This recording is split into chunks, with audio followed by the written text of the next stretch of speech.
Sterling.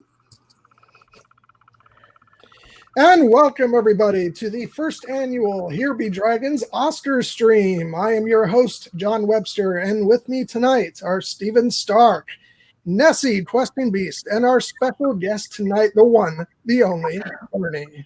What up? Tonight, we are going to be covering all your Oscar needs except for the actual show, because we'll be over before then. We will be talking our favorite movies from the year 2019 and who we think will take home the gold. So without any further ado, let's get started. Introduce yourselves, folks. Regina King just came on and fucking, whoo, she looks awesome. I'm Bernie, by the way, and I'm watching the red carpet at the same time. So we are multitasking, and Queen Regina just showed up. Nice. Holy shit. In blush. In rosé. Anyway, hi guys, nice to see you again. It's been a while. Back in the saddle. Go ahead, Nessie. Hi, Nessie, Questing Beast. Coming to you live from the meat room. Apparently we're making bacon again tonight. So yeah, I'm here for color commentary. I haven't watched all the films. I watch movies. I enjoy movies. I just don't get to the theater very often to see them. So we'll just talk about what we love. Right. And you guys know me. I'm Stephen Targaryen. I'm just here for color commentary as well. Although I do have there will be a few awards that I'll be giving out tonight that are, we'll get to that eventually, but yeah, I have my own awards to give tonight, but they are awards involving film. Just maybe some categories that the Academy has overlooked. Nice. All right, so before we get started talking about our preferences for the year, I want to talk just for a second about our own history with the Oscars. Would you guys like me to start, or? I guess since I didn't give myself an introduction, I'll go ahead. Yeah, I don't have much to add to that, so go ahead. Okay. So let me try and phase out my over-the-top announcer voice a little bit. So I've been obsessed with movies since I can remember.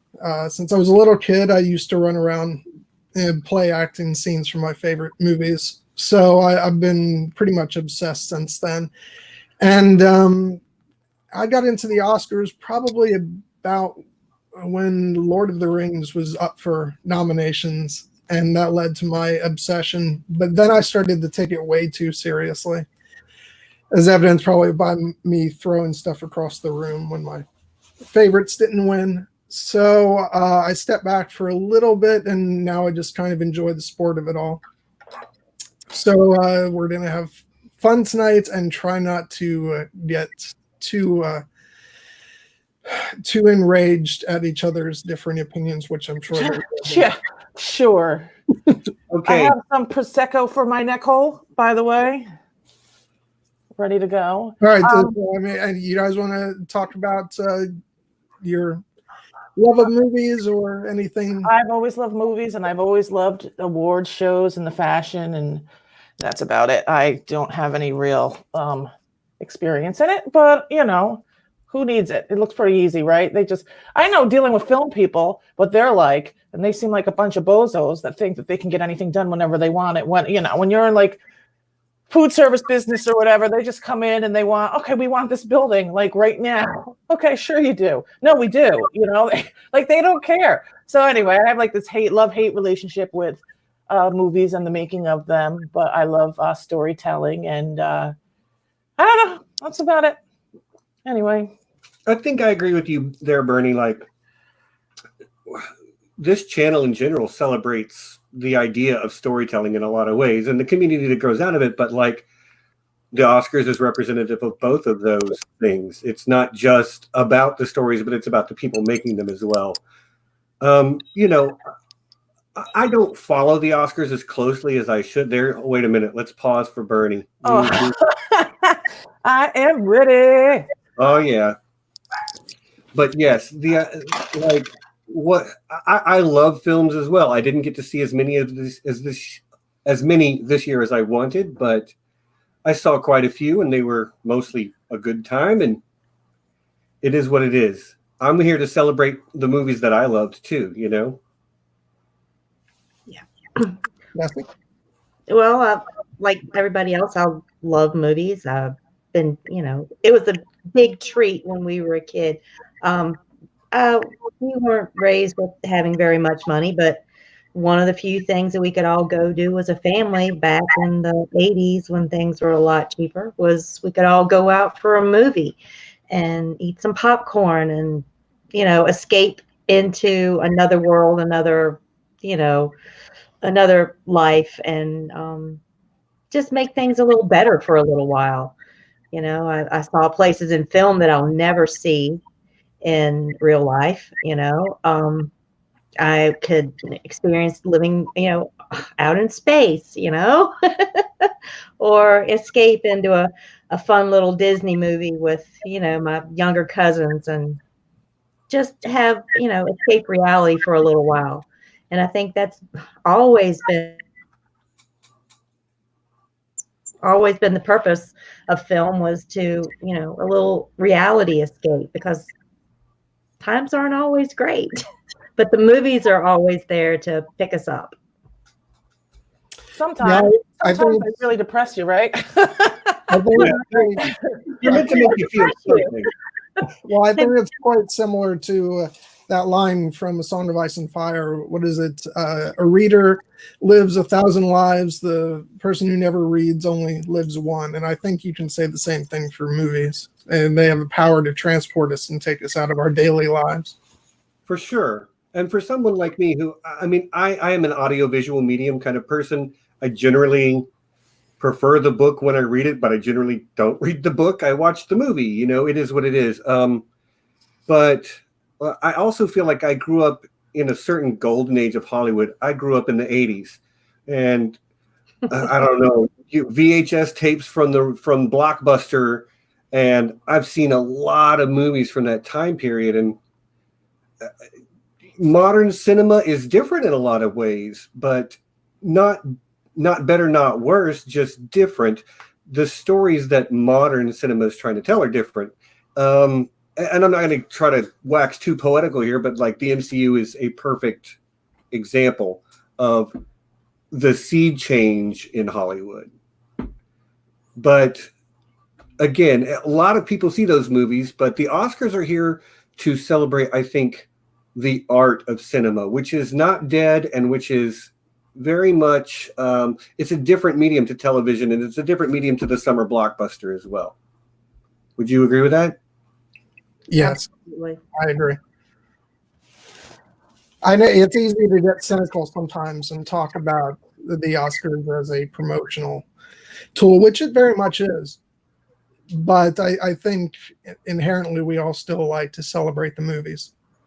Sure, that's what we're here We for. always agree on what should win. I have a major problem. I think that they're kind of, well, not major. I love movies. Don't get me wrong. But you take a family of four to the movies right now, it's like what a baseball game used to be, taking a family of four. It's not cheap to go to see the movies anymore. I think it's kind of, and I know that it's a great experience in some like theaters. Like I went to an iPic. There's some theaters that really do it well. You can get drinks and service, and that's cool. Like that's a movie going experience. But you're going into a fucking, the theater down the street closed down for me because I had bed bugs. What do you? And that happens. Like there's bed bugs on buses. So who wants to go and sit in the movie where people are talking and chewing and eating some shit they brought from home? So I think that they need to really start to have a universal release on like a streaming platform of some sort. Like people would pay $50. Hey, the whole family can sit down and watch this movie for $50. And we can enjoy it in the comfort of our own home. It doesn't have to be $7. I understand that. I understand that, but like, we're here to celebrate movies, and I don't know that necessarily the idea of having the financial conversation about how movies actually get made.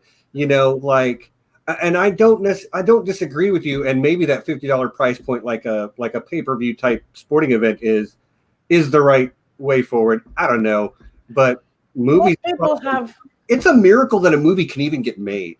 You know, It is. really is. But most people have surround sounds and huge ass screens now in their homes. You know, it's not like they're really. but you don't hear the rumbling from the. Anyway, I didn't mean to get off on this tangent. I still tend to take a non-cynical view. I think that for me personally, there's nothing like sitting in a cinema and watching a film, and maybe that's because my own personal experience. I mean, I think I have a pretty good theater around here, and they've got a miracle of pricing for some bizarre reason. The theater closest to me is actually only about $5 a ticket. Wow. Which is insane. People are always telling me that is insane. That's like the budget. Yeah. But one of the best theater experiences. One of the best theater experiences that I've been able to have in the last 5 years. In fact, one of the very few experiences was with my husband, who is unable because he has PTSD. And going to a movie theater where he's sitting in the dark with a crowd of people that he doesn't know, it's very triggering for him. And so he's not able to enjoy the theater experience like you and I and what we did when we were kids. But that being said, Bernie, your idea would be very, very useful and a blessing to someone like him and other people who, for physical or disabilities or what have you, can't go to a movie theater and enjoy a film. Yeah, my son has autism and he gets loud and everyone will be like, "Oh, shut up, you know, shut your kid up." You know, like, "Ooh, no, he can't shut up." You know, something's really bothering him. So he doesn't get to go to the theater. I do understand that. So we drove 12 hours to a drive-in theater. Yeah. So that we could see a first-run movie for the first time for him. And since I think the one prior to that was The Hunt for Red October. So, John, you can tell us about how long that was. 1988. Wow. My dad used to think he looked like Gene Hackman, so I am. The 80s movies don't mess with me. My childhood was 80s movies in a lot of ways. My first movie was a Muppet Caper, I think, at a drive-through, and it was a double feature with The Empire Strikes Back or something like that. One of the Star Wars movies. It was awesome. Right, drive-throughs are I wish there were more theaters available. The few we have are few and far between, and people love them. They're nostalgic. They have memories of everybody piling in the car and going to see a movie, and it was just a great family outing. The few we have, they're fighting very hard to save. Yeah. So, if you get a chance to go to one before they're all gone, I'm sure you do. It's an experience that, you may not ever have again. You see that? Oh, that's cool, Pedar. Yeah, the people are starting to figure it out. Yeah. They really are, because there's I have an autistic daughter too. I don't talk about it a lot, but I do have an autistic daughter, so 50% of the people here have a child with autism. Or someone, or there's someone in your family. Right. Anyway, that's we got real dark. That could be a stream. An entire topic, and I do want to make sure that we stay on the time, which is unfortunate because that's a topic I think deserves for another time, though, for a dedicated stream. But we are also on a time crunch, so I want to move into our own top lists for the year. Now, how do you guys want to do this? We can go one at a time and list all our choices, or do you want to? Let's just do a top 5 and let's do it that way. I'll give my top. Everybody can give their top 5, and then John can give his top 10 plus honorable mention. Yeah, I don't have to really explain them either. I'm just going to shoot them off because we'll probably get back into talking about each movie later on if we. As it becomes relevant, maybe. Yeah. So, all right, you want me to go first? You're the guest. Top 5. My number 1 pick. So let's start with the bottom. My bottom honorable mention, is Booksmart. Didn't make my list. Number 5, Little Women. Number 4, Once Upon a Time in Hollywood. Number 3, Knives Out. Number 2, 1917. And number 1, Jojo Rabbit. I love all of those. Oh, you're great. Okay, for those of you that aren't fully aware, this might be a sign that the end times are here. Yeah. But yeah, but I can guarantee she won't Right. agree with all of my choices. Well, let's see. You want to go, Nessie, or should I? Well, my list is going to be very short because I didn't go to see a lot of films this year.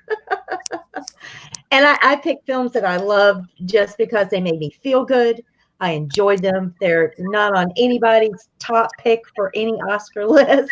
Uh-oh. But we're here to celebrate all movies, so go for it. Okay, so one of the best times I had this year in a theater, probably one of the only times that I was in a theater this year, was to Someone see got some Lion King. Nice. Wow. And it is actually up for an award this year. I'm so Big excited. song.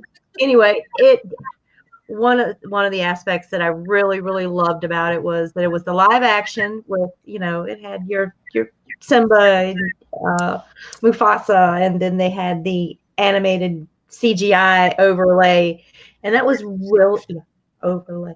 It was Live action. yeah, live action. It was very interesting. I'd never seen anything like that, and I really enjoyed it. I thought that it stayed very true to the original Disney out of the vault experience. Except they missed one song that I was kind of looking for. Lovely bunch of coconut song. But other than that, they stayed very true, and I thought it was a very great experience. That's my number one. Now, the rest of them I did see at home. So we'll go with my favorite movie of the entire year would have to be Avengers Endgame. I enjoyed it. It was a great ending to a fantastic story. I laughed, I cried some more. everything that you would want a conclusion to a series to be, this was. So that's my favorite movie of the year.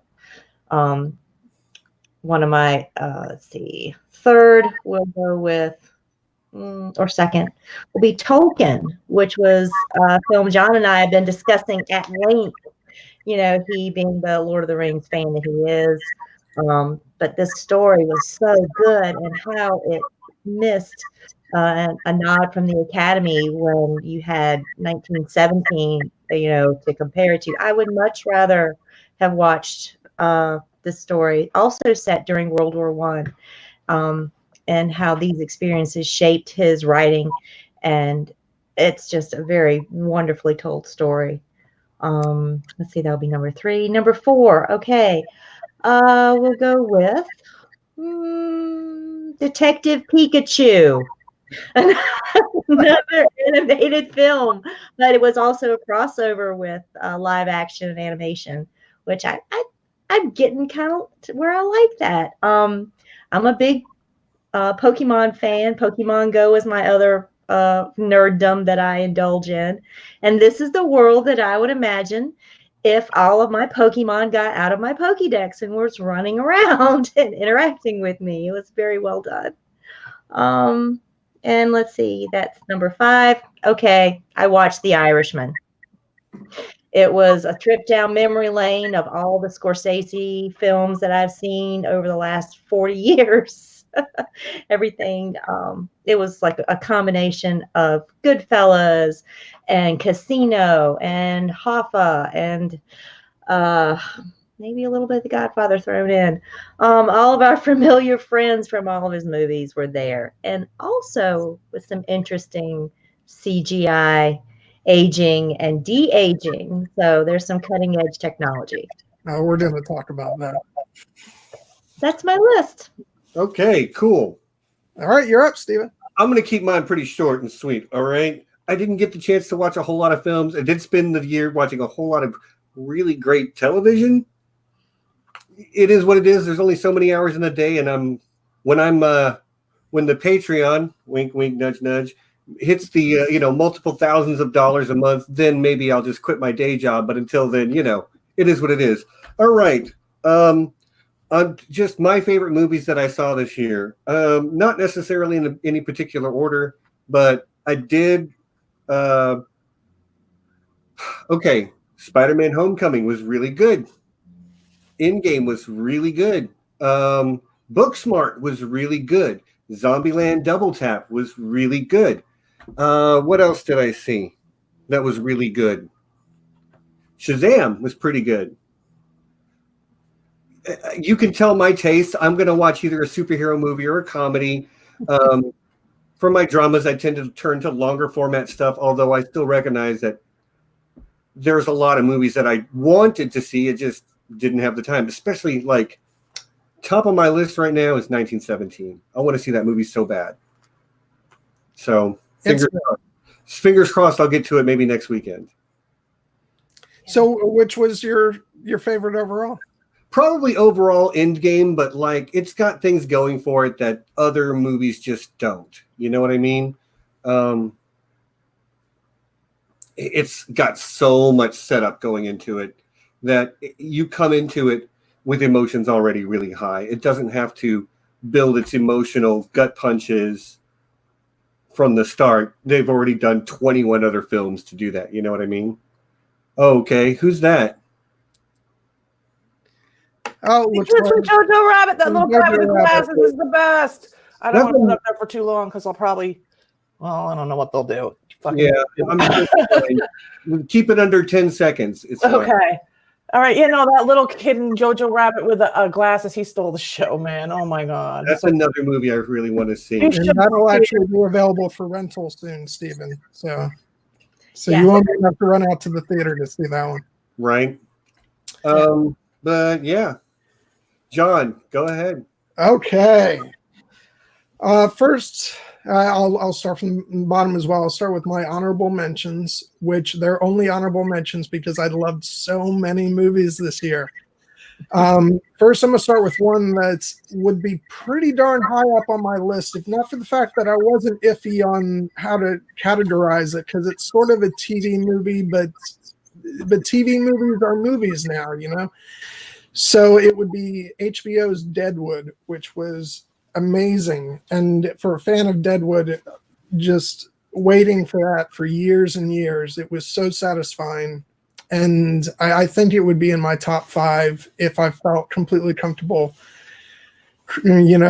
placing it with the other films. But I'm still thinking on that, where it would place. But anyway, so Deadwood, one of my honorable mentions. Another one was Hustlers, which I really loved, which surprised me because I wasn't expecting to like it as much as I did. That's like my life. I don't know. I was like, relatable. And I do think that J-Lo should have gotten the Best Supporting Actress nomination. Do you really? I do. I'm bummed that she didn't, but she's doing okay. So I don't think I need to be that concerned for. All right, so going now to my top 10 list. At number 10 will be 1917, which was incredible. 10. Hey, I loved movies this year. Coming at number 10 is not a sign of weakness. I absolutely really responded to it. I was worried going in that I wasn't going to be emotionally affected by it, and that it would be more of a technical achievement, but I really did like it a lot. And I'm still not even completely sure how they pulled off the one long shot for the whole thing. I mean, I kind of know how they did in terms of they use visual effects and all that stuff, but it looked seamless to me. So that was extremely impressive. And I really liked all the cameos we got throughout the film as well. There's one towards the end, or at the end, which I had no idea was coming. I won't spoil it for anybody, but it was just a real joy to see. So then next would be, at number 9 would be Tolkien, which I am so upset at how that movie was treated this year, because only got like a 50% critical approval rating. I'm not sure why. Maybe, and now I'm probably biased. I'm a Tolkien fan, but I loved it and was really emotionally affected by it. I think that Nicholas Hoult and Lily Collins were fantastic in the film, as well as all the actors who played Tolkien's schoolmates. So, yeah. So that should have gotten some Oscar attention. I'm bummed that it didn't. Number 8 is Official Secrets, which is a movie about a whistleblower. Yes, Matthew Good and Keira Knightley.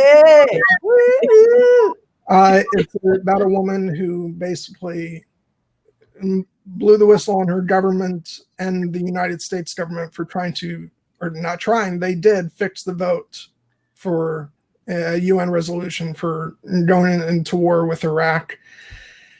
And obviously it's quite relevant. It came out about the same time as we had our own whistleblower for certain current events. And it's really good. It's relevant, and of course it has one of the year's best performances by Keira Knightley, and shame on the Oscars for not nominating her. All right, so I'll move on, and next is Jojo Rabbit, which I also loved. Just so good. Yeah, I mean, Taika is such a fantastic director. I love him. He's everything he touches turns to gold, no matter what the budget. He just is amazing. Yeah, I'm not the, ask people. I'm not the biggest MCU fan, but I definitely love Thor Ragnarok. It's the best one. Yeah, it's so much fun. So that comes in. That is number 7. Number 6 is Knives Out, which is probably the funnest movie I saw all year. It was, if I had one thing about it, it's that I kind of saw the ending coming a little bit. It wasn't, so I don't want to say it was predictable, but a little tiny bit for me, but it was still so much fun that I don't really care. And then next up is Once Upon a Time in Hollywood. What number are we on your list right now? That's number 5. And okay. Big surprise because I'm a huge Tarantino fan. So, but was that an inside joke? Were you being sarcastic there, or no? Do you really like Tarantino? No, I love Tarantino. Oh, okay, I'm not a huge Tarantino. I'm not. Okay, go ahead. Just get through your fucking list. I'll talk later. Oh Lord, no. I love it. I love it. I love this. I actually did feel it was a little long on my first view. I can't believe you're still holding the microphone through all this. Hey, they're like this all the time. This is nothing new. This is my time. All right, I'm holding the microphone. Fun. No, I loved it. Thought it was a little long on my first viewing, but when I saw it again on Blu-ray, I loved every second of it. And it's just, it was fun. I don't know, Bernie, I don't know what to say. I told you wouldn't agree with everything on my list. No, I think you're doing great. Go ahead. Number 4 is a movie that I guarantee probably nobody else here has heard about or seen, which is Terrence Malick's A Hidden Life. Nope. Which is about a German during World War II who is a conscientious objector who refuses to fight for the Nazis. And he pays a price for that. It's quite emotional. It's long. It's a Terrence Malick movie. If anybody has seen one of his films, they're leisurely paced is the kind way to put it. But I am a big fan of the director, and it was one of the most emotionally impacting movies of the year for me.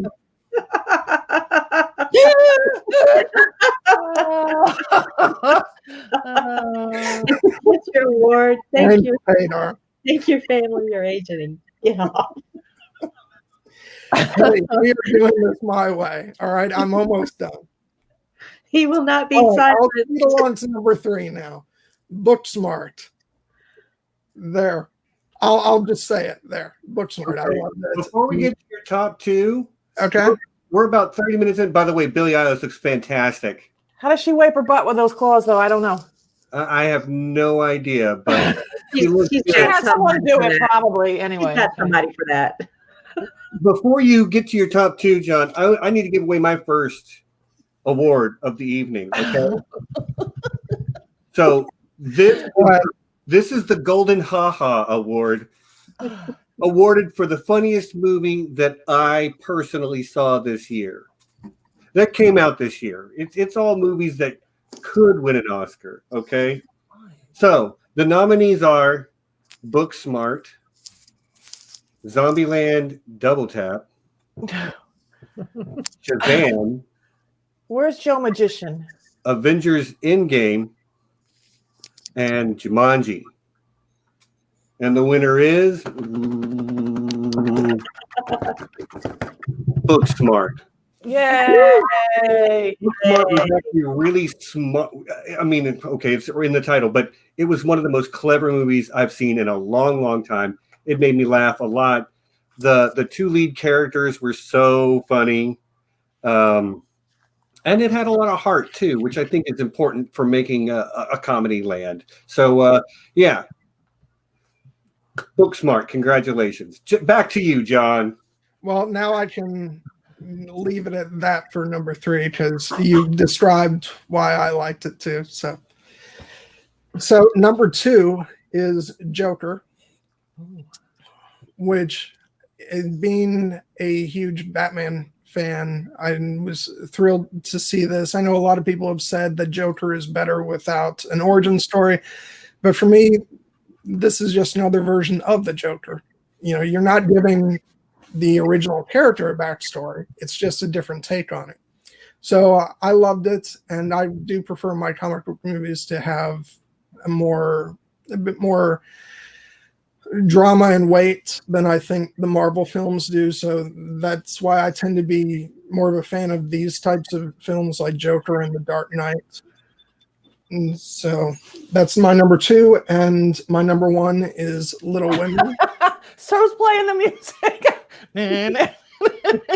But I'm sorry, you dare to leave. John, you're number 1. No, buddy. Wow. I'm making a list of all of you, just so you know. Okay. Guys. You are certainly not going to get thanked in a real Oscar speech. My number 1 is Little Women, which I think that people know by now. My secret's out. I'm a big fan of period dramas. I've actually never read the original book or seen a previous film version, so this is quite the experience for me. And it was the one movie that really pulled me in more emotionally than any other. So that's my number 1. That's one I'm waiting to see. And now I'm done. Jeez, guys. Okay. Yeah. Fantastic job, John. Phew, you did it. Okay, so we actually still have time to talk about our stuff, because this is why I didn't feel I needed to rush through it, because Right? We can rush. the first hour is going to be all about our love of movies in 2019 without talking yet about the nominees. Is there anything else you guys want to talk about your movies? Maybe some performances that you loved? Well, when we go through, why don't we go through all the, our choices, and then we could kind of talk about them then? Do you think that would be a good time? Because then it might be redundant. You know what I mean? We'll go through the, get our picks in, our predictions, and then we can go ahead and do that. So let's start out with, do you mind if let me take the mic. So let's start with performance by an actor in a leading role.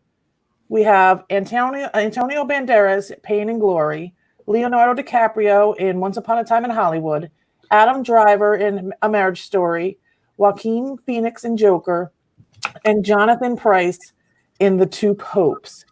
So, John, we're not starting with you. We're going with Steven. You're up. What's your prediction? I'm not going to go. You cut off for a minute. Steven, you're going. Damn, muted him. And Can't just do you that. can say whatever you want about any of those performances or actors, or just take a fucking guess on who you think will win. I think it's gonna be, was Brad Pitt in there? I like Brad Pitt. No, he's supporting. So I know. I'm Leonardo. kidding. I'm Oh, kidding. okay. To be honest, I can't comment on this category. I didn't Take see a guess. Okay, a wild guess. I think Leo is. No, he won recently for The Revenant. Is that right? A couple of years ago, yeah, that was 5 years ago at least. Yeah, but still, like, I'm sorry, I wasn't paying close enough attention. I'm going to go for Joaquin Phoenix. He's never won one, and that Joker performance is supposedly really transformative. So I'm going to guess Joaquin Phoenix. What Steven said. Okay, so Nessie too, and I completely agree that he's going to win. Although Leo, I was like, I never loved Leo. I'm never like, oh, Leo, he's so hot. He was like, I was like in love with him, like frothing at the mouth. He was so freaking good. I think he should win it. I think Brad was way better than Brad was, and Brad's winning all these things. But I do think Joaquin was just phenomenal. He just played somebody completely different from who he was. He was like 85 freaking pounds. He was just amazing to watch. So I think Joaquin's got it in the bag too. Yeah. John, go ahead. This Oh, are time. you sure? It's your turn. Because, I wouldn't want to intrude. No, obviously Joaquin is going to win this. I think that's pretty easy to see. And he's my choice as well. If I had to name somebody as backup, I just had the pleasure of watching the film The Two Popes, and I think Jonathan Pryce was absolutely phenomenal. So He was great. and I think he's also the least likely person to win as an alternative, unfortunately, but I wouldn't mind it. So okay, that's all I have to say. Yeah, The Two Popes was a little boring for me, but it was okay. It was good and it was well acted. And I don't know, did they make it all up or was that true? True story? I never ask that question when I see movies. Oh, okay. All right, shall I read the next one or does someone else want to? I don't think you want me to talk anymore. So No, I do want you to talk. Go ahead. Guys, I accidentally unfollowed John on Twitter like I don't know, I was like falling asleep. accidentally. He thought that I like hated him for like a month. Sometimes I tweet and sleep and I hit stuff. Who the fuck knows? Okay, so well, let's go to performance by an actor in a supporting role. Brad We have Tom Hanks, A Beautiful Day in the Neighborhood, Anthony Hopkins in The Two Popes, Al Pacino in The Irishman, Joe Pesci in The Irishman, and Brad Pitt in Once Upon a Time in Hollywood. I'm going with Brad Pitt because he's just on a roll, but Joe Pesci fucking knocked it out of the park. Nessie, you're next. Ladies first. Yeah, okay. Well, I mean, Or take a guess. It's like March Madness. put Pacino and Pesci in to cancel one another out, for that film because they were so intertwined through that whole movie. One's performance was just as good as the other. I'd like to see Pesci win. I really, really would. He gave a phenomenal performance, and I'd really like to see Netflix get a nod for them. They've been really trying, putting out some good material, and this has a shot. So I think it would be great for Pesci to get one. I'm going to go with that. Is that the girl from Once Upon a Time in Hollywood? All right, cool. Yeah, no, I think that's a good guess. Bernie, next time you're going to do that, warn me because I can do one of these for you. What? Okay. Yeah. It's hard to warn. It just comes up. It's quick. Yeah. No, I'll try to keep an eye out for it. I'm ready for my close. All right, Steven. Okay. Brad Pitt. Brad Pitt. Yeah, Brad Pitt looked really good. When you can choose Brad Pitt, you choose Brad Pitt, period. I'm sorry. Oh, wow. Well, also, I think We don't talk about Fight Club either. I mean, we can talk about whether he's the I love Fight Club, but for not the same reasons that a lot of people love Fight Club. We can talk about whether he's necessarily the most deserving person in the category, but I remember seeing him Once Upon a Time in Hollywood the first time, and he was the standout for me. He was just so fun to watch. So, I mean, it's no surprise that he's cleaning up all the awards, and I expect that to repeat on Oscar night. And once again, I have to shout out the two popes because I think that Anthony Hopkins was fantastic. But for The Irishman, I wouldn't mind seeing Al Pacino. I thought he was great.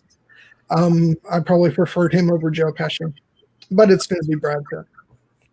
He looks so good on that roof, fixing that antenna. He's another one I never thirsted after. And I was like, men hit that age for me, like that, daddy issues age. And I'm like, oh, Brad Pitt hit it.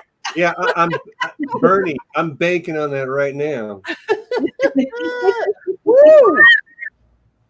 Okay. All right. Did we get everybody? Yeah. First rule of Hollywood. Nice one. Okay. Don't talk about. Okay. Performance by an actress in a leading role.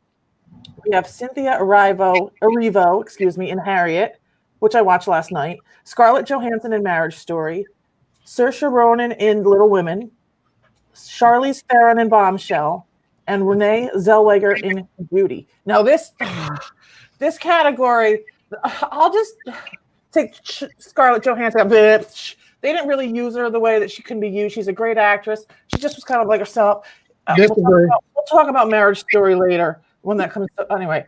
Cynthia, she can sing everything. She's new on the scene. She kills everything she's in. She's in The Outsiders right now. And she has a range. And Charlize Theron was great. She really looked like Megyn Kelly. But I watched Judy and Renee Zellweger. Oh my God. I hate that woman. I don't hate her, but I just don't like her. Whiny little baby voice and how her accent changes all the time. I was blown away. She really looked like Judy Garland. She let it all out there. Towards the end, you could kind of hear her falling into her baby voice again. But I mean, when you look at the profile, it was like it was Judy Garland. So I have to give it to her. Okay. All right. You said for two of your choices that the actresses looked like the people. Shouldn't that rather be, for the makeup award? I think it's makeup and acting. I think it's a little bit of both. I mean, you can put a lipstick on a dog, but that doesn't mean it's going to act like, a person. It's still a dog. Or a pig. I should have said a pig. But anyway, whatever. You know what I mean. Just may have a little. Okay. All right, Nessie. Well, I've watched none of these movies. So I'm just gonna go. I'm gonna pick blind. This is gonna be like fantasy football here. I have no clue, so I'm gonna just pick one. And let's give Saoirse Ronan because I want to go see Little Women. That's my pick. I'm just going to take my blind shot in the dark. And before you said it, my pick was also Saoirse Ronan. So, all right. I know she's good. I've seen her in stuff. And Little Women is one of those stories that, like, if you're a good actor, there's a lot to sink your teeth into. So I'm just going to assume she killed it. Yes. It was your favorite movie of the year, John. So she can't have done that bad. Yes. I think it's definitely going to be Renee Zellweger, which I can't really comment on because unfortunately Judy is one of the films that I didn't get a chance to watch. But hopefully she's better in it than she was in her last Oscar-winning performance, which was Cold Mountain, which I was not a fan of. But my choice obviously would be Saoirse Ronan. I don't think she's even the second choice this year, unfortunately. So that's probably not going to happen, but I would really like it to. And my backup would be Scarlett because I disagree with Bernie. I thought that both her and Adam Driver were phenomenal in Marriage Story. And I wouldn't mind her winning in the least bit, but it's going to be Renee. Okay. All right. Oh no, someone's okay. Oh, okay. Let's go on to performance by an actress in a supporting role. We have Kathy Bates in Richard Jewell, which I didn't see. Laura Dern in Marriage Story. Scarlett Johansson in Jojo Rabbit. Florence Pugh in Little Women, and Margot Robbie in Bombshell. I'm going Laura Dern all the fucking way. She is the fucking best. Shut up, everybody. She killed it. Next, Nessie. I'm not going to argue with Bernie on this one. She's got some pretty strong opinions. I haven't seen any of these films either. But Marriage Story, that's coming soon to Netflix, so I'll get a chance to watch it. It's on Netflix. It's on so you Netflix. can watch it. It's a Netflix movie. But it's boring. Like I watch Married. I was married for 12 years, and I'm like, okay, I feel like I'm having an argument with my ex-husband the whole fucking time. Or if I wanted to listen to people argue and have a fight, I just go out with a married couple. Like I was just like, fuck this. Yeah, I'm not interested in watching a couple fight. Why? Divorce. Okay, No. Steven. So who did you hang on, Nessie? Who did you pick? Um, I heard you pick Laura Dern, I think. Sure. Yeah, I'll go with her.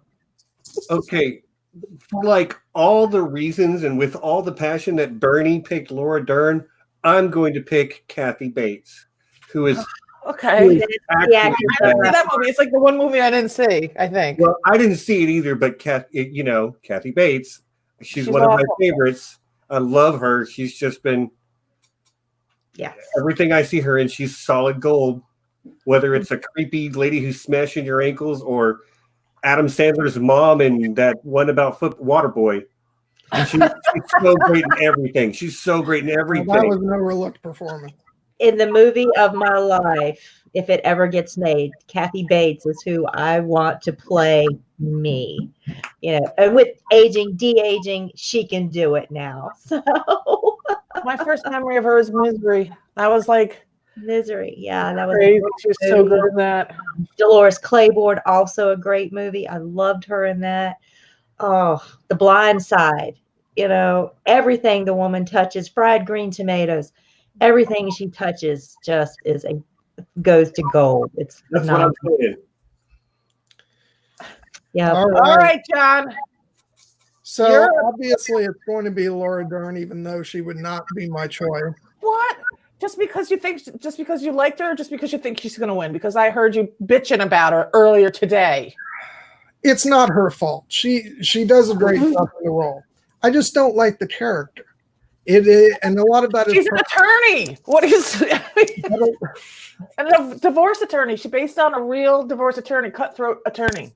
And I understood everything that she was doing until her snide comment at the end of the movie, which completely turned me against her, which I won't go into for people who haven't seen the film yet. But I mean, admittedly, a lot of it has to do with memories of my own parents' divorce and remembering what my mother's lawyer was like. I won't go into too much personal stuff, but I didn't like the character, but none of that is her fault. She gives a great performance. None of this is why she isn't my choice. She played a baddie. She really kind of just stating how I feel about it. But honestly, my personal choice would be Florence Pugh in Little Women, who I thought was just stunning. And I've heard from a lot of people who have seen previous versions of the story and read the book that she is not typically a favorite character. And Amy sucks. Yeah, she's like the worst character in that movie. She's so annoying. But I loved her. She did a good job. Yeah, I like Midsummer too. I thought she did a great job in Midsummer. Yeah, I think she did an outstanding job. And my backup option would be Scarlett. And I thought she was just phenomenal in Jojo Rabbit. Fantastic in Jojo Rabbit. Fucking fantastic. There's a scene. Everybody knows what the scene is. Don't ruin it for me. That scene needed to be put in a movie, a satire movie about Hitler, like something like that. I don't want to give it away, but it just needed to happen. I think it was perfect. It was so funny. That movie was great. Yeah, all of that aside, Laura Dern will win.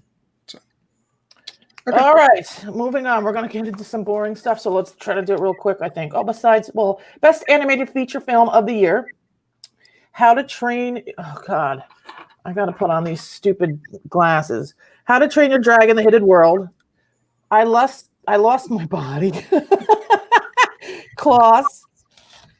Missing Link or Toy Story 4. Toy Story 4, hands down. It's got amazing. Amazing. Yeah. Does anyone disagree with Toy Story 4? No, but that's mostly because I haven't seen very many of these films. So.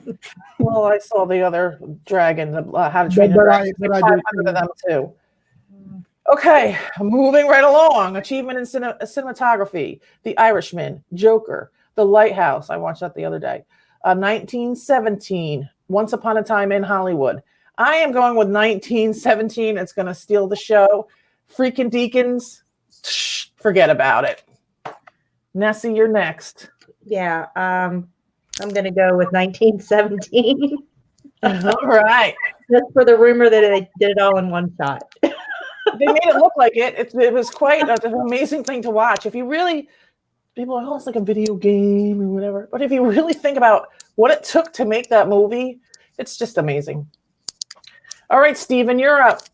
I mean, for all the sort of like buzz around it, and I know it's not one shot, but like,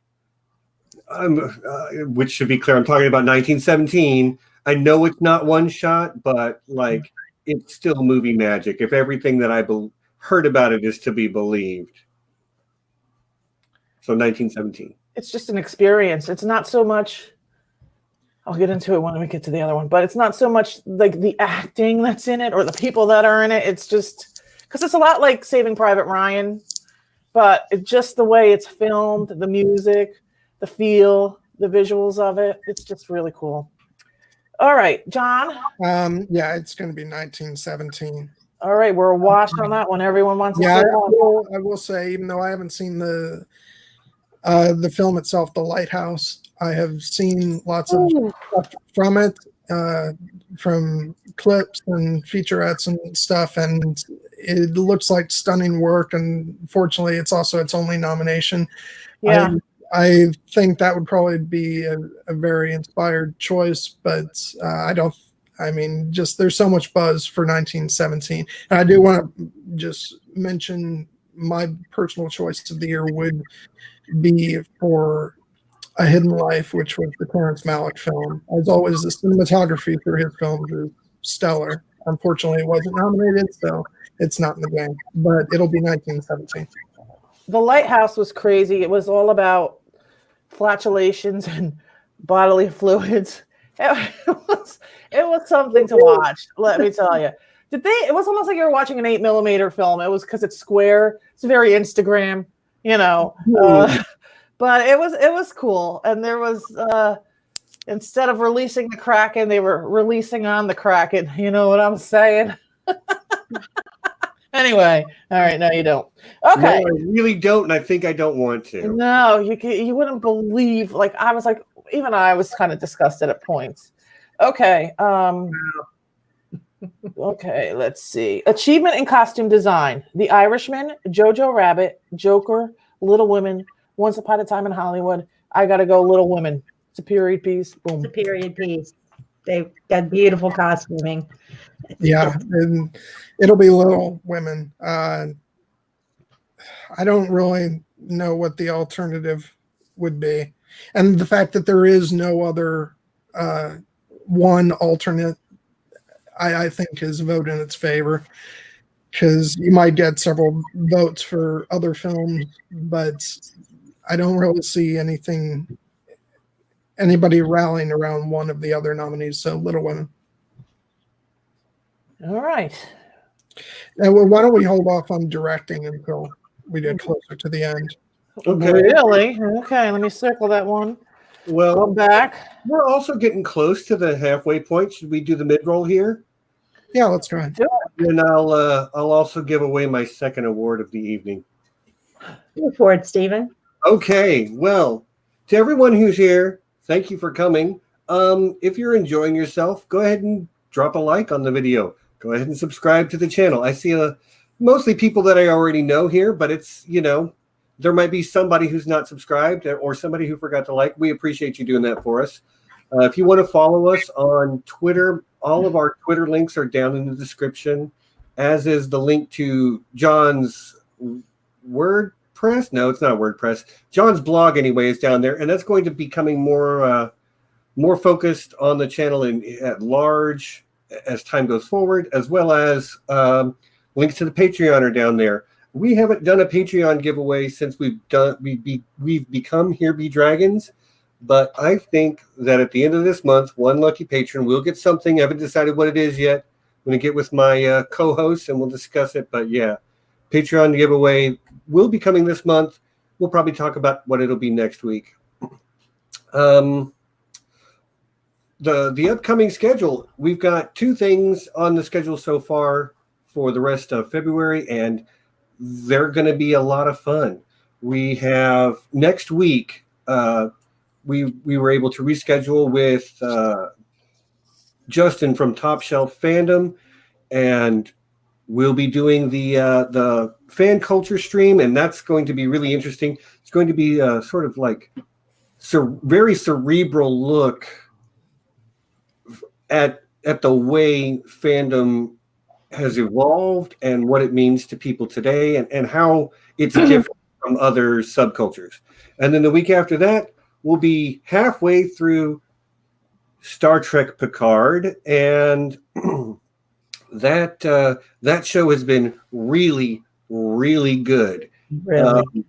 I'm telling you, it's worth the price of admission on CBS All Access if you are, in fact, a science fiction fan in general, especially if you're a Star Trek fan. But if you're not a Star Trek fan, it's still really, really good.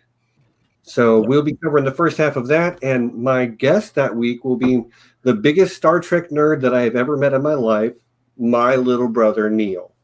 So I look forward to having my brother on as a guest. Okay, I think that's it for the mid-roll, which brings me to my second award of the night. Okay, and this award is for outstanding achievement in superpowered heroing. Oh, that's me. Okay, so we had the Golden Haha. Now we have the Golden Hero Award, and your nominees are Carol Danvers in Captain Marvel, Tony Stark in Avengers Endgame, Billy Batson in Shazam, Peter Parker for Spider-Man Far From Home, and Rey from Star Wars Rise of Skywalker. You can quibble with me about that all you want. She is a superhero, okay? Of course, your winner is, there we go, my blood relative, Tony Stark, in Avengers Endgame. Of course. So yes, nepotism is the reason that he won above all others, except that, like, the movie's been out a long time. I'm not, spoilers, cover your ears. His death scene was like the most heart-wrenching thing I've seen in a long time, because he's been there through so many of these films. It almost plays out more like a long series of television, and just, yeah. So, Uncle Tony, we salute you, and you are this year's Golden Hero. I do the wrong one. Yeah, I don't know. I would say it's, for me, I mean, are we allowed to give our own choices, or would you feel that as encroaching on your territory, Steve? I'm sorry, say that again. Or are you fine with us giving our own choices for that? Go ahead. Oh, boy. Surprise! Go ahead, John. Do it. I gotta shout out. Hi, Katrina. Hey, Stephen, can this be the last time we have Bernie on the stream? It's been a long time. Oh, no. Yes, come back. I think my choice would be Carol Danvers. Speaking as someone who not that big a fan of the Marvel movies, but I loved Captain Marvel, and she was great.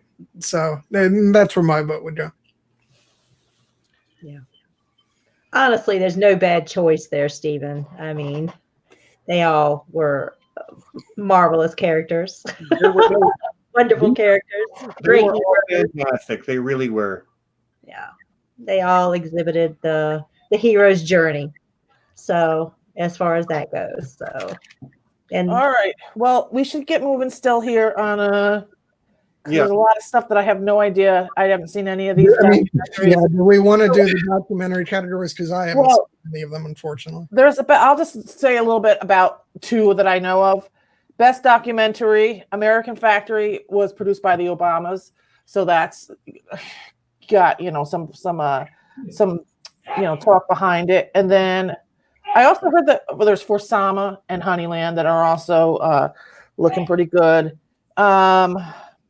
Short subject next. I don't know any of them. Sorry, documentaries of short subjects. Okay, achievement in film editing. John, this is your topic. This is your category, man. Yes, but this is also the Oscars we're talking about, so they're not the most Shame. they're not the most imaginative bunch of voters. Okay, all right. So nominated for achievement in film editing are Ford v. Ferrari, excuse me, The Irishman, Jojo Rabbit, Joker, and Parasite. And I'm going with Ford v. Ferrari. Nessie, take a guess. well, I will go with one that I actually saw and go with The Irishman. Okay. I'm going to go for, what were the choices? Ford v. Ferrari, The Irishman, Jojo Rabbit. Jojo Rabbit. That's the one. Okay. Yeah, I love Jojo Rabbit. All right, so as much as I would love to tackle this from, being knowledgeable about editing perspective, really it's got nothing to do with that because the Oscars have sort of their own way of determining these, and forgive me for saying so, but most of the voters don't really know what good editing is. So, but it'll be one of these two. It'll either be the flashy editing, which will be Ford versus Ferrari, or it'll be Parasite if Parasite is going to win Best Picture, because Best Picture and editing, for some bizarre reason, often go hand in hand unless there's a flashy option, which is Ford v. Ferrari. So it'll be one of those two. I'm not really sure which one, but I'm going to go with Ford v. Ferrari. Yeah, it's hard with those cars racing around and everything. That's a tough thing to put together. Okay. Best international feature film of the year. Corpus Christi. Yeah, I wonder. Les Miserables. Pain and Glory. I don't even know. That's from Spain. And Parasite's going to win. So what do you think, Nessie? I'm going to go with Parasite on this one as well. So Les Miserables was like it wasn't like the usual musical kind of thing, and I wish I had watched it, but I didn't. Yeah. Anyway. I'm going to pick you up to watch too. Okay, Stephen, you have a guess, or you want to pass, or what's the deal? No, I'm going to pick Les Miserables. Les Miserables. Okay, yeah, that's a good pick. It's getting a lot of talk about that one. Or as my dad would say, Las Miserables. Les Miserables. No, it's going to be Parasite. Yeah, it has to. I mean, if that doesn't win that, then how could it win? Although I will say there is precedent for it not being the winner, just in terms of because it's the most popular foreign film by the Academy, by the Academy of the World, does not mean that the. Now I'm not sure if because what it used to be, and I'm not sure if this is true anymore, is that there would be a specific branch that would vote for this award and not the entire Academy. Because we had a situation in 2006. There was a situation. Yes, there was a situation where Pan's Labyrinth seemed like the overwhelming favorite, and it lost the award because the branch that decides who wins the foreign film category award or now it's called the International Film Award, decided that they want to go another route. So just because something's the overwhelming favorite with the entire Academy doesn't necessarily mean it'll win. Now, I don't know if that's the same situation now or if the entire Academy votes for the award. What do you think if they didn't give it a win? If it doesn't win, then it's going to win Best Picture. Again, it would be coincidence because I don't think they could necessarily coordinate that. Okay, I hear you. It's just a little bit. It's still my pick for the award. I think it is going to win Best International Feature Film, and for that reason, I don't think it's going to win Best Picture. But we'll get to that. But I'm just saying it's not out of the realm of possibility that something else could surprise. It's unlikely, but it could happen. Okay, now I got to pay attention again. Achievement in makeup and hairstyling. John, this is your topic, especially the hairstyling. Are you ready? Why is it my topic? Okay. Bombshell, Joker, Judy. Oh my God, I can't say this. Maleficent, 1917. I didn't watch that damn Angelina Jolie movie. I'm going to go with Judy because she looked just like Judy. Maleficent. Nessie? Oh, No, we can hear you. you're muted, Nessie. Sorry, trying to be good. I'm going to go with Maleficent because I like the horns. Yeah, what she said, Maleficent, because she looks bad. She looks badass. Mm-hmm. Yes. I think it'll be Bombshell. They did good too. Yeah. Possibly Joker, but I think it's probably Bombshell. Okay, next. Achievement in music written for a motion picture original score. Uh-oh, John, this is also your category. Yes. Joker. Oh my God. What are these names? Ugh. Joker. Hildur Guðnadóttir. Whatever. Little Women. Alexandre Desplat. Don't make fun of me. Marriage Story. Randy Newman. 1917. Thomas Newman. Star Wars. TROS. John Williams. Which I think it's going to be 1917, but I do want John Williams to win. But I think 1917 takes it. I'm sorry, didn't mean to jump on you there, Nessie, but like, I don't want John Williams to win. I love John Williams. He's my favorite film composer of all time, but I actually thought Rise of Skywalker music was not his best work. Hot take. Hot take.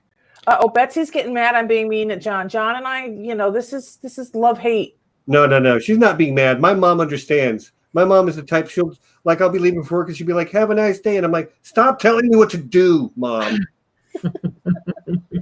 And she'll laugh about it. I'm dig it, John. He really likes compose. He likes this kind of music. No, Nessie, did you give your? No, Nessie did not. I'm gonna go with Little Women. Okay. No reason given. I think the winner will be Joker. Okay. Wow. And why? I love Alexander Desplat as well. He's such a fantastic composer. So whichever one he did. Could you pronounce the guy's name that did Joker for me? Hildur? First of all, it's a she. Oh, see, exactly. I'm terrible. Go ahead. Which I'm not going to guess at the pronunciation. I want to leave you looking bad. I don't want to look bad myself. My boyfriend is on Taiki Waititi. My married boyfriend. I love him. He does no wrong in my book. Okay, go ahead, John. Keep going. And I think if that doesn't win, it'll probably be 1917. My choices would be Star Wars: The Rise of Skywalker, which I did love. Okay. John Williams did a great choice, and it's exactly the type of score that I love and is so rarely written nowadays. It's full-bodied and orchestral, and it's the type of score that we used to get back in the old days. And my second choice would be Little Women, which is the one by Alexandra Desplat. And so that's the one that you picked, Stephen. That girl was so hot in that movie. And Once Upon a Time in Hollywood. Oh, she was so hot. Anyway, go ahead. Okay, I'm done. Okay. Are we on to the next? I think we are. Achievement in music written for motion picture original song. Oh, God help me. Okay. This is a lot. I Can't Let You Throw Yourself Away. Toy Story 4, Randy Newman. I'm Gonna Love Me Again in Rocket Man, written by Elton John and Bernie Taupin. I'm Standing With You, Breakthrough, from the movie Breakthrough, Diane Warren. She's a fantastic songwriter. Into the Unknown, Frozen 2, which has that woman that who sings it? What's her name? Idina Menzel. Idina Menzel. And Stand Up in Harriet, which is sung by, I believe, Cynthia Erivo. Yeah, Cynthia Erivo, who can sing. And I really want her to win so bad because she's not going to win actress. But I have a feeling Frozen 2 is going to win. So the movies are, just to really go through, Toy Story 4, Rocket Man, Breakthrough, Frozen 2, or Harriet, just to make it easy for y'all. All right, Nessie, you're up. I'll go with Rocket Man because I like Elton John. And Bernie Taupin. And Bernie Taupin. Yes. I'm just going to go with what I think is the smart money and say Frozen 2. Yeah, I really have no clue. I have I'm going to go with Into the Unknown from Frozen 2, but that's just because I love Frozen, so. I thought Frozen 2 sucked. I couldn't believe the dialogue in it. I was like, turned it off. I was like, what are they talking about? This is so dumb. Anyway, okay. Next. Well, we're into like stuff like director, best motion picture of the year. So let's just go to achievement in production design. The Irishman, Jojo Rabbit, 1917, Once Upon a Time in Hollywood, or Parasite. And I'm going Once Upon a Time in Hollywood. Nessie. Production design.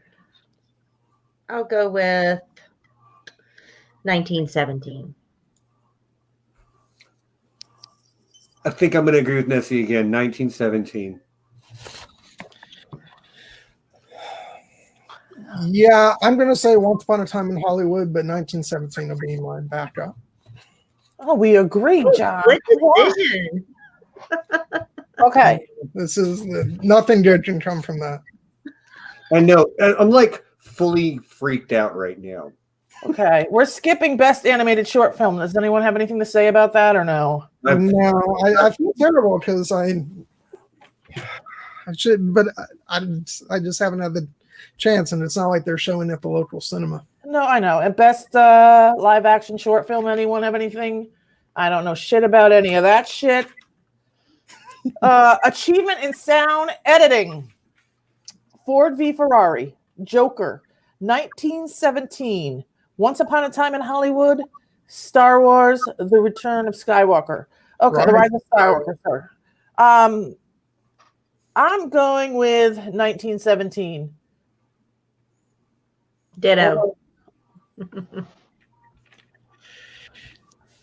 I'm going to go with Rise of Skywalker on this one. I think the Academy will be fairly predictable on this one. I think that the sound editing and sound mixing awards will be scooped up in a mini 1917 sweep. Really? Well, so then let's go to, hope I don't miss anything. So then the sound mixing, achievement in sound mixing, Ford v Ferrari, Joker 1970, Once Upon a Time in Hollywood, and Ad Astra. I picked Ford v Ferrari because it was really hard, I think, to get those sounds of the cars, to get the the helmet, the microphone, to make it all sound right. I think that was a feat in itself. so that it sounded right. So you weren't like hearing like different things. So I'm going with Ford v Ferrari. Nessie, you're up next. Well, I'll go with what John said, and we'll sweep it in 1917. Okay, well, I'm going to write in my own with. I just want to say, Booksmart is the best sound edited comedy I've ever seen. Seriously, what they did with the audio in that movie was brilliant at times, truly brilliant. But I think it might be 1917. Yeah, I guess if Ford versus Ferrari wins one of these, I think it'll be sound editing. It could be. That's mixing. I agree. But I tend to think 1917 will take both of these. They got it. 1917 is going to take so much. I feel like they got to throw one to somebody. But anyway, okay. So achievement in visual effects. Avengers Endgame. The Irishman. The Lion King. 1917. The Rise of Skywalker. I'm going with 1917. See, I'm torn on this one because I love the effects of both The Lion King and the effects they use in The Irishman. So I'm split decision there. But if I had to go with one or the other, oh man, that's a tough choice because this is technology that they're going to be using in future. I mean, this is cutting edge technology, excuse me, that they're using for this. So, and I can see them using it again and again in different ways. So, but I'll have to go with The Irishman just because it seems like it's more uses. The Irishman. For you. Okay, Irishman. Right on. Steven? Just due to the sheer volume of VFX shots in the film and the widely varied nature of them, I'm going to nod to Avengers Endgame. All right. I'm glad to see they were nominated for something. I mean, really. So they could take it. Yeah. I hope Lion King gets it too. That's like Cats getting something. I don't know. No, Cats, no. Cats, no. They did a bad job. They did a bad job with that. Most underrated movie of the year. I'm just kidding. Oh, Valley of Plenty. No. Okay, so this category I'm very split on. I think the winner is 1917 because of the visual effects that they had to use to seamlessly blend all the shots, and then there's a lot of stuff in the background that you probably wouldn't think are visual effects, but they are. I think if it doesn't win, I honestly think it could go to. I'm covering my bases here because there's only 5 nominees for crying out loud, but it honestly could also go to either Avengers Endgame or the Irishman. I hope it doesn't go to the Irishman. I'm sorry, Nessie, but those visual effects were not me at all. He didn't look anything like a fucking Irishman. First of all, I'm offended, and those blue contacts. Okay, that's a different conversation. Oh, Jesus. Okay, but it did not help them look younger. They just looked weird. Yeah. It got better for me as the movie went on. Once they started to actually be older characters, I didn't mind as much, but especially for the first hour and a half, I was like, this is not enjoyable to me.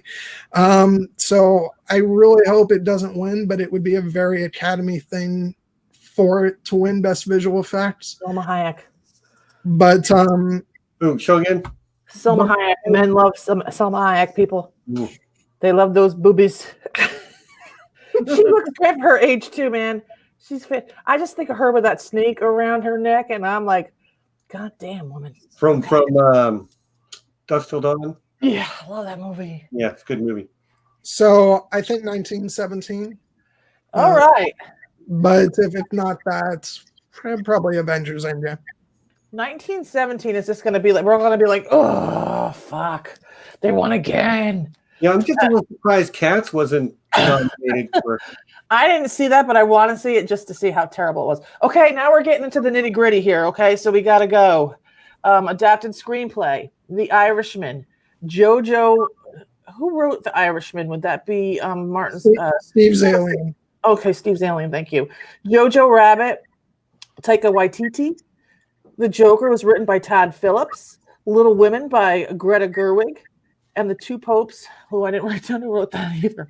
But anyway, I'm going with my man, Taika, Jojo Rabbit. This is what they're going to win. This is his category. You do it, buddy. Do it. Do it. Okay. Essie, it's your turn. Oh, okay. Difficult choice, but I'd love. I'm going to go with Little Women. Sentimental favorite. And a woman, wrote it. So that great. Great choice. Yeah, I'm going to go with Greta Gerwig as well. Yeah. Let's give it to Greta. Yeah, the winner is going to be Taika. Wow, we agree again. We've agreed a bunch of times today, people. It's not even fun anymore. And Steven's kind of mad about it, I think. Look at him up there. He's fuming. Like these two are supposed to. Well, when you pay attention, over here. Pay attention to the precursors heading into the Oscars. It becomes kind of evident. So, unfortunately, there's nothing I can do about our agreements. If I could disagree with you, I would. I'm sorry. Just for the fun of it. Yeah, Cheers. Cheers. Am I the only one drinking? Jesus, again. Yes, and we can all tell. I'm slurring. I know. I slur. The first one I start slurring, and then the next 20, it's all smooth sailing, people. So don't worry. My choice would be Greta. I hope she wins, but I'm not going to be upset if Taika wins. He's great, and he did a fantastic job on Jojo Rabbit. So. Jojo Rabbit, there is. Oh, damn it! I keep doing that. Rebel Wilson. Yeah. In all gold and red lips. I tried to put on red lip tonight, but I look like the Joker, so I had to scrap that idea.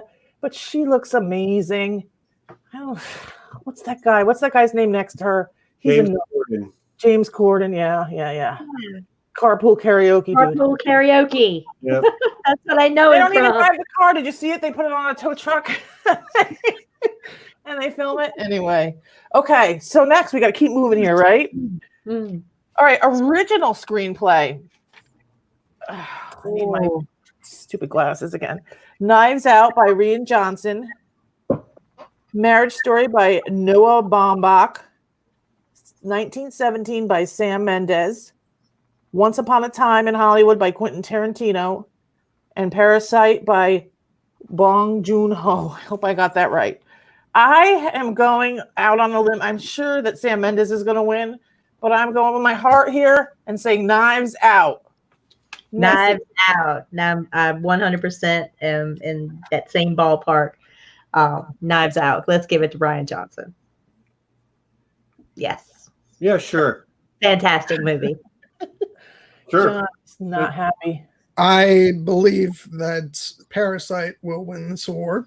Of course they will. My preference would be Rian Johnson for Knives Out.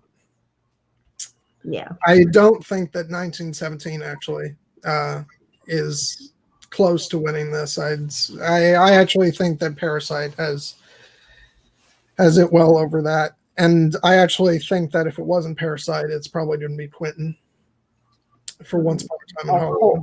Hold up. Keanu Reeves is on the red carpet. Uh-oh. Keanu. The internet's boyfriend has arrived. Oh, Yes. is that his mom? It's got to be his mom or somebody. He's like that. Sorry about the glare from the window. Oh, Rami Malek. Looks good too. Ooh. Okay. So we got, all right, now we're going back to the shit we passed. Best directing. Okay. Before we get to the director, do you want me to give out my last award for the night? Yep. Let's do do it. A half hour to go, and all right. So the final award of the night will be for excellence in the field of creating thirst. So this That's gotta be me. Natalie Portman is in the corner. Oh, and Brad Pitt, perfect timing. Yeah. Brad Pitt is Natalie Portman and Brad Pitt.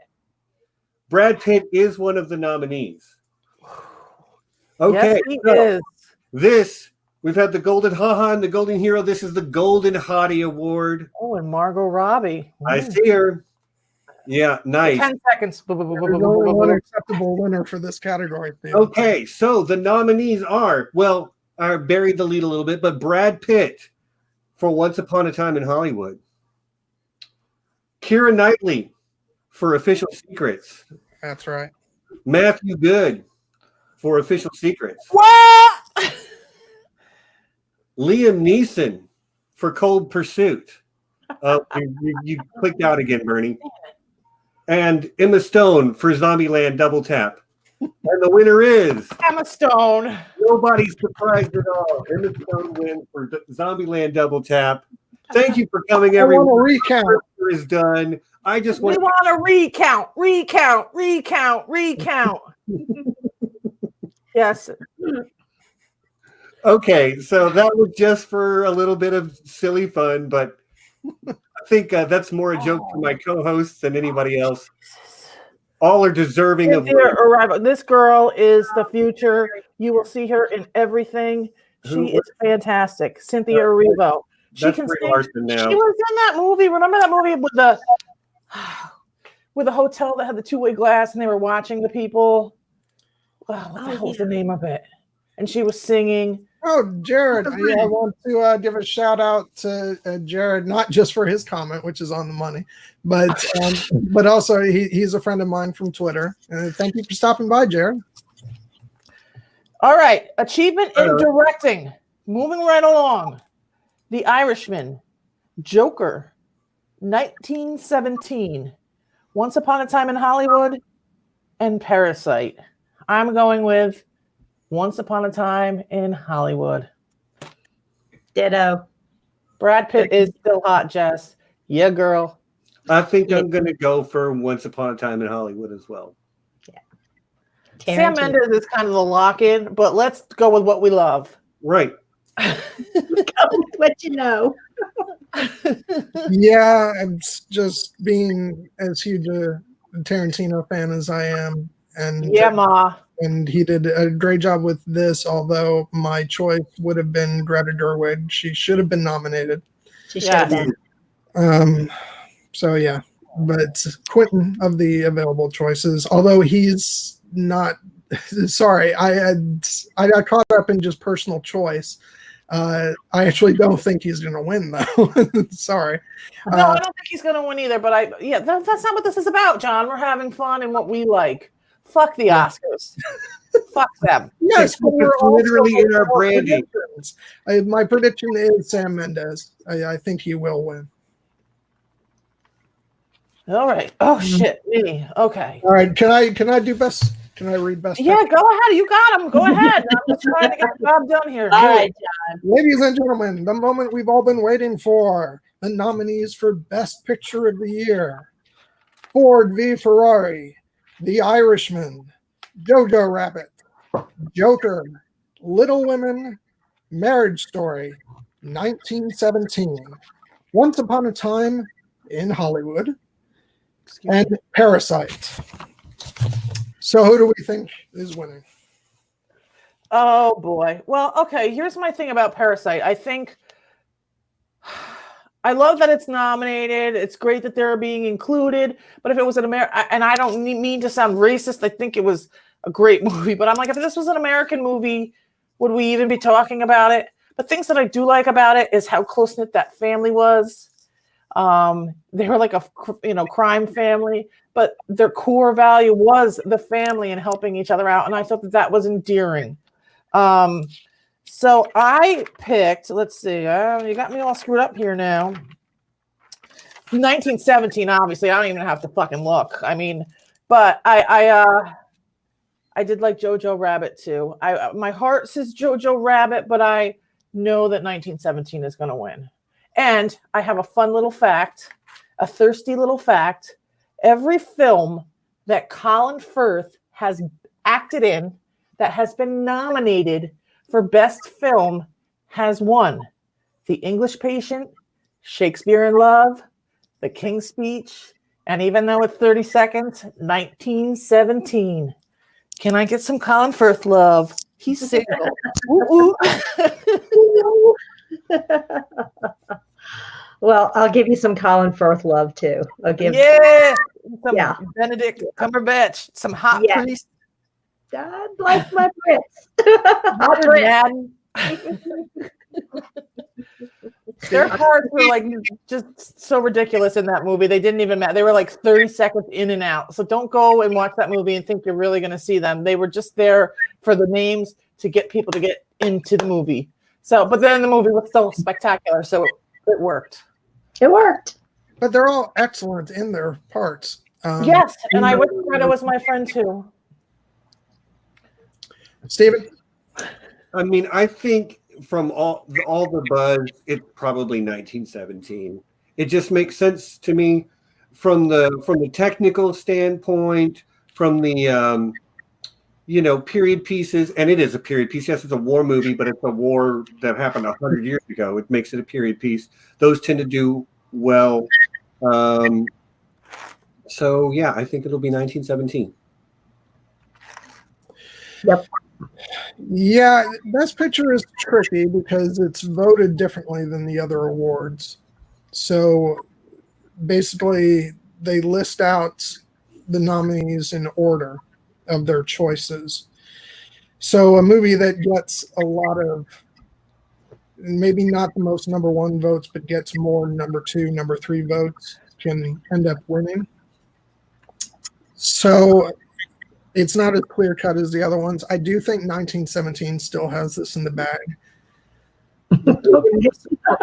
It wouldn't be surprising for Parasite to win. There's been a lot of buzz about it.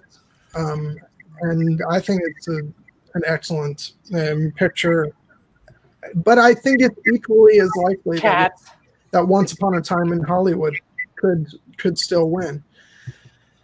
I don't think that Parasite's win of the Screen Actors Guild Best Ensemble Award is necessarily a tip in its favor, because you can look back at previous years' movies like Inglourious Basterds won the Best Ensemble Award, and it absolutely was not really in the running to win Best Picture. But so yeah, I mean, it could be any one of those three, but I do still think 1917 has the edge. My personal choice would be Little Women, of course, as my number one movie of the year. Yeah, oh, Courtney. Unfortunately, it's not going to happen, but I would love to see it happen. Okay. Oh, Renee Zellweger has arrived. All right.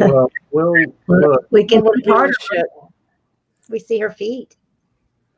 Well, thank God they're not too close on her face, because she really fucked that up. Oh, yeah. Whoa, hot take. Jeez. Can't take me anywhere, John. Bernie, I'll take you anywhere. Woo, woo. All right, so we didn't really. I'm surprised that none of us picked Parasite a lot, and Parasite is really like supposed to win a lot of things. Like, so we may be way wrong. I don't know. Well, no, because opinions are like heroes, and everybody has one. Very well win film editing, and I do think it's going to win foreign film screenplay. Oh, screenplay, okay. Yeah, and it's not out. It's certainly very possible that it wins Best Picture. I think if it wins Best Picture, it'll win 3 awards total, I think. But But screenplay, I absolutely think it's going to win. Yeah. All right, we did it. We got through them all. Wait, did we do all of them? Yes, we did. Did we do directing? Yeah. Yeah. I picked Well, Greta Gerwig. how about that? We did it. We did it. We did it. Well, so folks in the chat, why don't you guys shout out some movies that you really loved this year? If we didn't give them enough love, we've talked a whole lot about a lot of different movies at this point, but go ahead and give them a shout out. We've probably got maybe 10 or 15 minutes. Great movie. We're going to end a little bit before 7 because the award show actually starts at 7 o'clock. So give everybody time to, run to the bathroom, I guess, and catch it on TV. We don't want to keep John from this is John's Super Bowl. And I've been putting out fire. I will say, as a grievance this year, I will say that aside from Greta not being nominated for Best Director, I am quite upset that Booksmart was completely shut out. I would have loved to see Olivia Wilde nominated for Best Director and the film itself for Best Picture. It's really a lot of white men this year. It's totally. What was that? White male rage. White male rage. I gave it a lot of love tonight myself. So, I get it. Yeah, I agree. It was fantastic. One of the best comedies I've seen in a long, long time. Yep. Yeah, it was kind of like Pineapple Express. I think it was better than Pineapple Express. It was so good. I just watched it for the first time. When did I watch it? Last night, I think, or the night before. So good. And I love Olivia Wilde. She's like the best. Yeah, and I was really happy for her because this was a huge success for her. Maybe not. I don't know that it necessarily did that well at the box office, but just in terms of the press she got from this was really good. Her freshman directing outing too. Yes. So yeah, I thought it was fantastic. I loved it. Maybe we'll see more from her in the future. I hope so. Yeah. Now I have a question for you guys that were big fans of Avengers Endgame. Were you aggrieved by the fact that it didn't do better this year, considering that last year Black Panther got so much attention? No. No. I think it's where it needs to be. And honestly, like Black Panther, I don't know, should have gotten all the love it did from. Yeah. But no, I think it's fine to be nominated for certain technical awards and things like that. But no, I don't think so.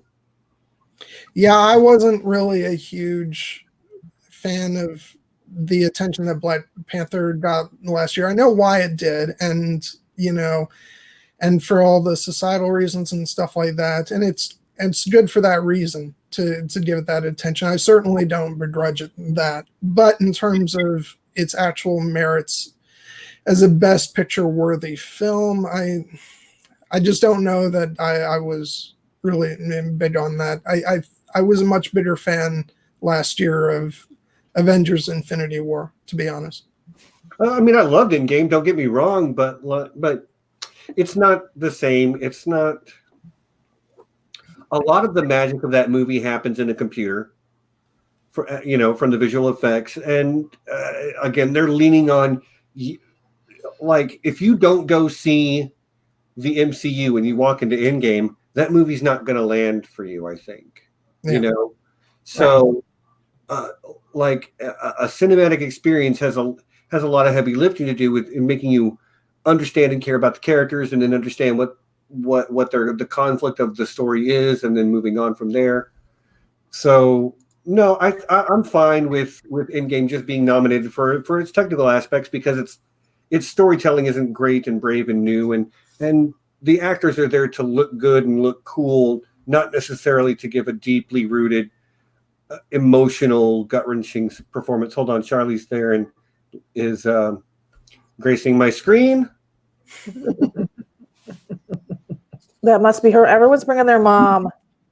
Maybe that's the thing this year. Bring your mom. Yeah, dating sucks so bad nowadays. You bring your mom. Yeah. Yeah. I don't think there's any scenario in which if I was, up for some kind of award that I wouldn't bring my mom. I think it's just the default thing you have to do. Yes. I'd bring my mom. You hear that, Mom? Sorry. That was funny to me. I had to pee. I didn't finish. I didn't even finish this bottle of Prosecco, guys. What the hell? Oh man, you're slacking, Bernie. The evening is young, Bernie. I know. I You ended got some work to get through. Well, we finished though. I'm pretty proud of ourselves. We had to have a pee break, but I know. I actually thought we'd be running right up until the end, trying to catch up. But no, we did. There isn't a lot of depth in any of this. It's not nerdy enough for us, like. Well, there's no theories going. We're just guessing.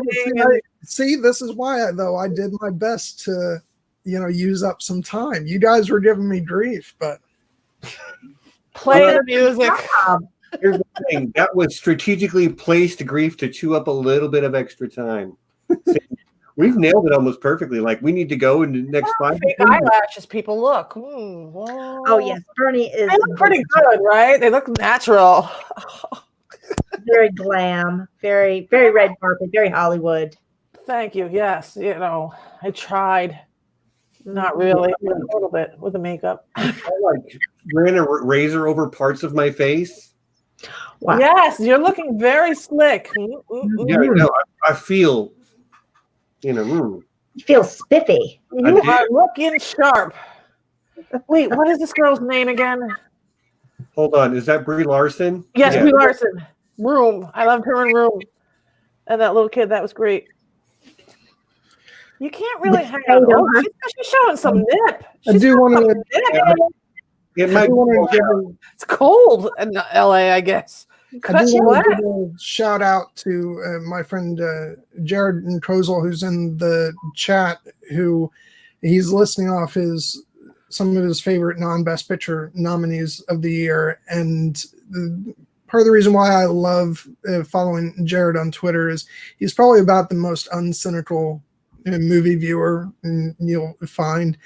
And he genuinely loved Star Wars: The Rise of Skywalker, which, say what you will about, your own personal opinion of the movie, but with so much sort of toxic reaction out there on the internet, it's been refreshing to read his enthusiasm for the film and a lot of other films that he loves. So, so you can find him on Twitter. He's a good guy. And right on. I'll be doing that after the stream. And I'll never be on this channel again. Oh, my friend. I'm dragging you back, kicking and screaming. Can't escape.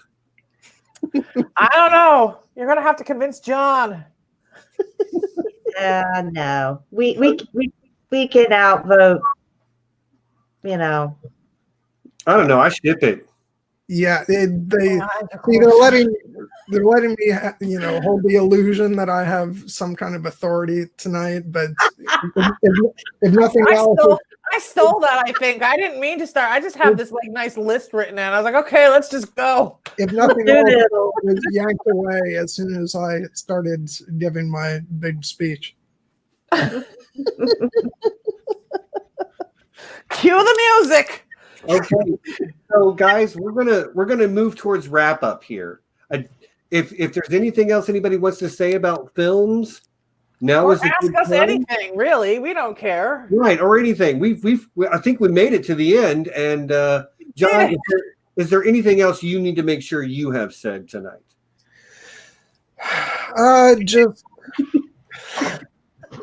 don't laugh before I've even opened my mouth. I'm just thinking about what I'm going to say. I'm like, oh, shit. Yeah, Pedar, actually, that's a really good idea. Yeah. I will just say that this has been so much fun. I used to, as I said before, I used to take the Oscars really seriously and rarely actually had a fun time. But this was just a blast to get together with you all and just goof around and talk about the movies and the nominees. And now I'm going to be able to just watch the ceremony and have a fun, easygoing time. But I hope you all had a good time, and I know we did. I know that I'm not looking forward to Joaquin Phoenix's speech because what he did a good thing to say at the SAGs. It was absolutely relevant, but sometimes he just goes off on some tangent. Just like I can't wait for him to win. I'm going to be cheering him. He's gonna win. He's gonna win. He definitely killed it. I would like Leo to win, but he definitely outdid Leo, and he's never won before, believe it or not. Yeah. So he's due. Always a bridesmaid, never a bride. Yup. Yeah. What was the question again? Do you have any final comments as we I don't know. It's going to be a great show, guys. Can't wait. It's going to be awesome. Hopefully some really stupid things happen and we can, have some viral moments from it. Oh, I'm sure there's going to be something. So I'm waiting for that. And that's about it. There were some good movies this year. They were all really white. They were all really a lot of men. And hopefully that'll change. I mean, I don't know. That's who has the money to make things, unfortunately, and this is my girl right here. Let's take a look at her. Cynthia Erivo. This girl, you're going to see her everywhere. She's an amazing actress, and she can sing and play anything. She's got range. She's not just a one-trick pony. And she's fairly new on the scene, I think just a couple years or so. What was that? I'm going to look up that movie that she was in. All right. You look that up. I'm going to do the outro. Then, John, will turn it over to you to truly close us out. Okay. So, guys, everybody, thanks for coming. Don't forget, like, subscribe, YouTube pandering, blah, blah, blah. Links down in the description for all of our stuff, including Twitter, Patreon, what is it called? The website. I'm not used to it. ConcerningFantasy.com is going to be the website we use. And come back next week for a conversation with Justin Thomas of the Top Shelf Fandom YouTube channel. We're going to be discussing fandom and fan culture and how that makes us, how we're kind of unique way of interacting with stuff, with each other. I'm really looking forward to this one. You guys know, if you look way back at my old streams, one of the first things I ever did was why fandom matters.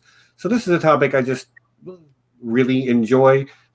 And the week after that, we will be looking at the first half of Star Trek Picard, which really, do yourself a favor. That show is I'm really enjoying it. It's amazing. Get on the stick and watch it. The movie with Bad Times at El Royale. Okay. Thank you. You're welcome. So I look forward to seeing you all then. Peace. Be excellent to each other. John, take us out. All right, everybody. Thank you for joining us for the first annual Oscar pre-show for Here Be Dragons. And I hope you all enjoyed the ceremony. And remember, no matter what anybody tells you tonight, Keira Knightley wins Best Actress of the Year. Thank you. Good night.